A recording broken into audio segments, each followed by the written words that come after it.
मिल चुका है और रेवेनेंट एक्सपार्क एक बार फिर से ब्रिज ब्लॉक करते नजर आ रही है और शानदार तरीके से वो ब्लॉक, एक प्लेयर को खिड़ाया गाड़ी से और दूसरे प्लेयर को डैमेज बहुत दिया। ये पहले भी किया था, वो पहली गाड़ी को निकलने देते हैं, फिर उसके बाद कोई आए उसको छोड़ते नहीं है और वैसा ही किया। बट यहाँ पे पंक को ये नॉक निकालना पड़ेगा, रिस्क नहीं लिया, अपने कवर में बैठे, बट क्या वो उतर के स्प्रे वहां पे खिलाड़ी मौजूद है, उन्हें पता चला नहीं और उस खिलाड़ी ने बिल्कुल भी मूवमेंट किया नहीं। इनफैक्ट जो बैकलाइन में टीममेट थे उन्हें गिराया गया, अभी भी निकल नहीं रहे। उन्हें पता है कि एक गलत फैसला एलिमिनेशन हो सकता है 7वें स्थान पे। देखिए 20 नूब तो पूरा गेम खराब कर सकते हैं, रेवेनेंट एक्सपार्क को तो अंदाजा तक नहीं है, उन्होंने चेक भी नहीं किया है और कोई चेक करता भी नहीं है वो एरियाज। अभी भी वो बस बैठे हैं, बट कलिंगा ई-स्पोर्ट्स ने ना कहीं से वो भी जोन के अंदर टॉप 4 में। अब यहाँ पे भी एलिमिनेट होते हैं तो 4 अंक तो मिलेंगे, बट चारों खिलाड़ी सामने से भी आ रहे हैं। ये 4-4 का खेल यूएमपी भले ही उनके पास है, बट पोजीशन अभी भी नहीं पता है रेवेनेंट एक्सपार्क को उस प्लेयर के बारे में। TPP advantage takes the shot but not this time और एक और फ्लैग रेवेनेंट एक्सपार्क को मिलता हुआ, जो बहुत पहले हो जाना चाहिए था। वो 9वें स्टेज फाइनल स्टेज में हमें आके देखने को मिला।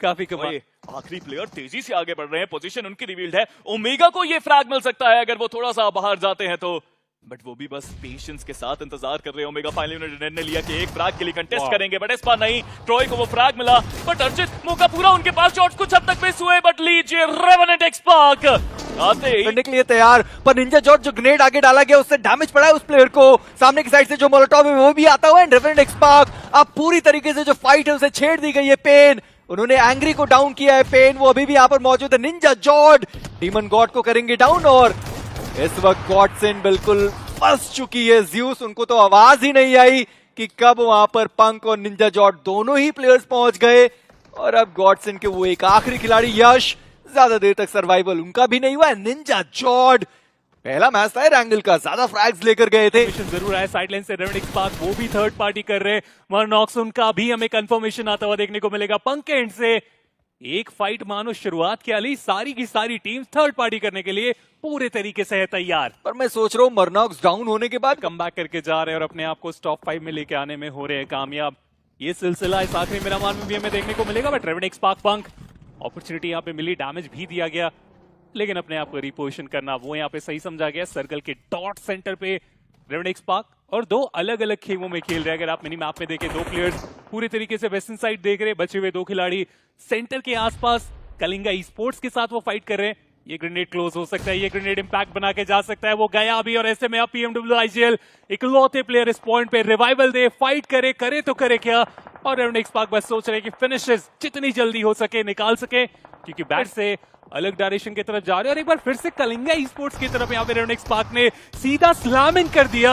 ये बहुत पहले भी ये कर सकते थे, लेकिन कुछ समय लिया गया, बैकलाइन पे गए, वेस्टर्न साइड पे रोका गया और इसके बाद सीधा सदर्न साइड पे आते हैं, एलिमिनेट करते हैं कम रहने वाली। और उसके बाद ये ग्रेनेड आदित्य बीएफए के ऊपर जो बहुत ज्यादा दूर है उनके ऊपर वो कनेक्शन बनाने में हुए कामयाब, लेकिन at the same time juice उन्होंने देखा, एलिमिनेट किया आखिरी खिलाड़ी को। और आप बीएफए को देखिए, धीरे धीरे करके वो बग्गी के नीचे शायद ग्रेनेड गया और जो डैमेज था वो बग्गी को ज्यादा पड़ा और जो दोनों प्लेयर्स थे वो बिल्कुल सुरक्षित आपको दिखाई दिए। एक्स पंक के द्वारा हेनरी वहां पर डाउन हुए, पर अभी भी रिवाइवल का पूरा मौका रहेगा। पर आर्थर, उनको ऐसा लगा कि वो प्लेयर उनको देख नहीं सकता है, पर ट्रेस गॉड देखिए उनका एम ही नहीं, उनका जो निशाना है वो भी बहुत ज्यादा तेज है।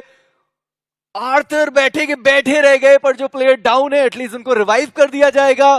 पर देखिए ये वो नॉनिक्स नहीं है जिनको हमने खेलते हुए देखा है। ये क्या कर बैठे, सीधा वो अपोनेंट के सामने आ गए। उन्हें लगा कि जो खिलाड़ी डाउन है उन्हें हम कंफर्म कर देंगे, लेकिन ऐसा बिल्कुल भी हुआ नहीं। साइड लाइन से कवर फायर देने के लिए सारे प्लेयर्स तैयार थे। आते के साथ उनका भी समापन, बीएफए एजेस में जो थे उनका भी खात्मा हुआ इस मैच से। 5वें स्थान तक ही पहुंच पाए, 6 टोटल फिनिशर निकाले गए, बट रेस की भी मुश्किल एक बार फिर से बढ़ाई जा रही है। रेवेनेंट एक्सपार्क सदर्न साइड में कॉर्नर पे फंसे हुए, नॉन एक्स अब उनका एलिमिनेशन यहाँ पे होना पूरे तरीके से तय सा लग रहा है, क्योंकि एक तरफ से एक्स, दूसरी तरफ से रेवेनेंट एक्सपार्क, वो कंटिन्यूअसली यूटिल का इस्तेमाल और हुआ खात्मा नॉन एक्स का भी। लेकिन एक्स जस्ट उस फाइट को समाप्त करने के बाद रेवेनेंट एक्सपार्क ने भी अपना हिस्सा यहाँ पे मांगना स्टार्ट कर दिया है।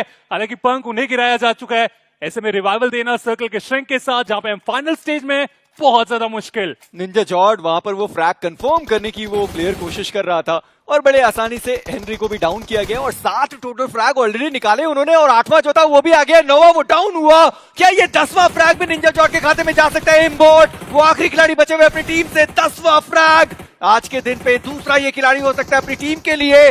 और पेन वो आगे की साइड पर जा तो जरूर है, डिवोटी उनको एलिमिनेट किया गया। निंजा जॉर्ड क्या वो फाइनल फ्रैग लेकर जा पाए? जवाब है नहीं, पर रेवेनेंट एक्सपार्क इस मैच में फिनिशेस बहुत सारे और एक और चिकन डिनर आज के दिन का।